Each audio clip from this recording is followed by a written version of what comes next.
আপনি কি জানেন কি ছিল মানব ইতিহাসের অন্যতম এক কালো অধ্যায়? কি ছিল দ্য রেড টেরর? সাল 1918। মাত্র এক বছর আগে ঘটে গিয়েছে ইতিহাসের সবচেয়ে আলোচিত বিপ্লব, দি গ্রেট রাশিয়ান রেভলিউশন। কিন্তু বিপ্লবের আনন্দ দীর্ঘস্থায়ী হলো না।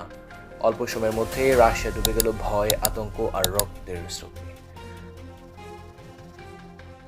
হাজার হাজার মানুষকে হত্যা করা হলো, লাখো লাখো মানুষকে কারাগার আর শ্রম শিবিরে পাঠানো হলো।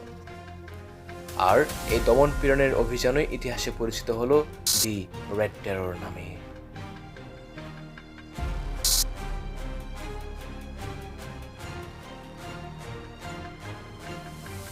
1917 সালের অক্টোবর বিপ্লব।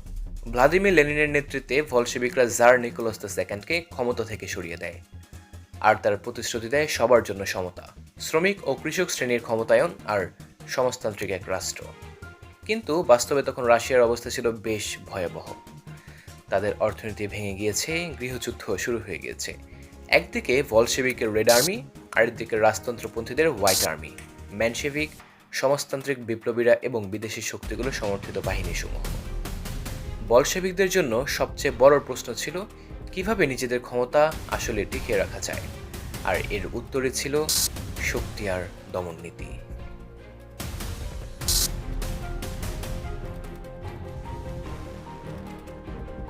30 আগস্ট 1918। বলশেভিক নেতা যখন একটি সভা থেকে বের হচ্ছিলেন, তখন একজন মহিলা, ফানিয়া কাপলান, যিনি সমাজতান্ত্রিক বিপ্লবী দলের সদস্য, হঠাৎ গুলি চালিয়ে বসেন। এরই প্রেক্ষিতে লেনিন গুরুতর আহত হলেও বেঁচে যান। কিন্তু এই ঘটনায় সবকিছু বদলে দেয়। তারা বুঝতে শুরু করে শত্রুরা শুধু বাইরে নয়, দেশের ভিতরে লুকিয়ে আছে। তাদের নির্মূল করতে না পারলে বলশেভিক বিপ্লব দীর্ঘস্থায়ী হওয়া মুশকিল।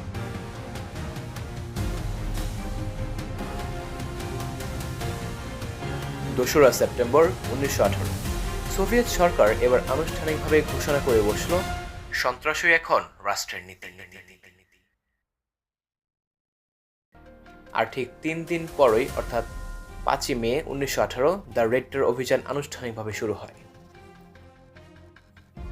এই অভিযানে প্রধান দায়িত্ব দেওয়া হয় বলশেভিকদের গোপন পুলিশ চেকাকে। চেকার কাজ ছিল খুবই সহজ কিন্তু ভয়ঙ্কর। যে কোনো সন্দেহভাজনকে গ্রেফতার করো, বিচার ছাড়াই শাস্তি দাও, আর প্রয়োজনে সেখানেই হত্যা করে ফেলো। তবে চেকা মূলত বন্দীদের কারাগারে নিয়ে যেত, আবার কখনো কখনো প্রকাশ্যে হত্যাও করত, অথবা পাঠানো হতো শ্রম শিবিরে। আর ঠিক তাই পরবর্তীতে পরিচিত হয় গোলাগ নামে।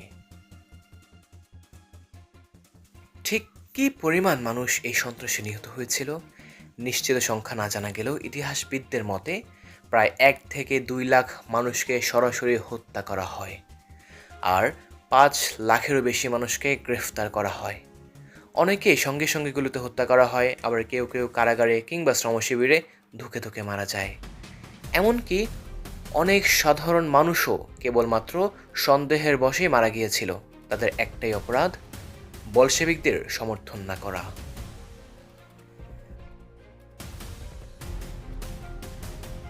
এই গণহত্যার খবর ছড়িয়ে পড়লে সারা বিশ্বে তীব্র প্রতিক্রিয়া শুরু হয়। পশ্চিমা দেশগুলো বলশেভিকদের প্রতি ব্যাপক নিন্দা জানাতে শুরু করে।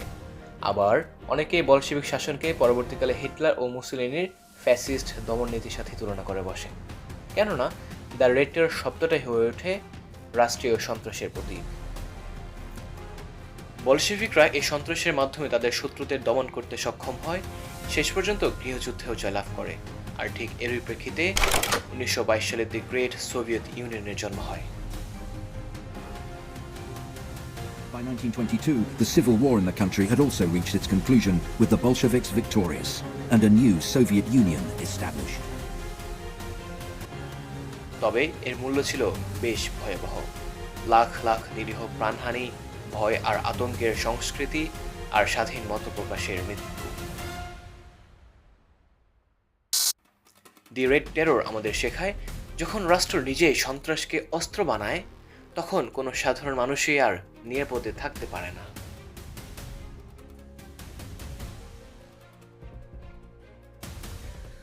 অতএব এটাই ছিল দি রেড টেরর তথা রাশিয়ার ইতিহাসে এক ভয়ঙ্কর অধ্যায়। আপনার কি মনে হয়, দ্য রেড টেরর কি আসলে ইতিহাসের সবচেয়ে ভয়ঙ্কর দমনপীড়ন অভিযানের একটি ছিল? কমেন্টে জানাবেন অবশ্যই। আর ইতিহাসের এমন গুরুত্বপূর্ণ অধ্যায় নিয়ে জানতে চাইলে আমাদের চ্যানেলটি অবশ্যই সাবস্ক্রাইব করে পাশে থাকা বেল বাটনটি অবশ্যই অন করে রাখবেন।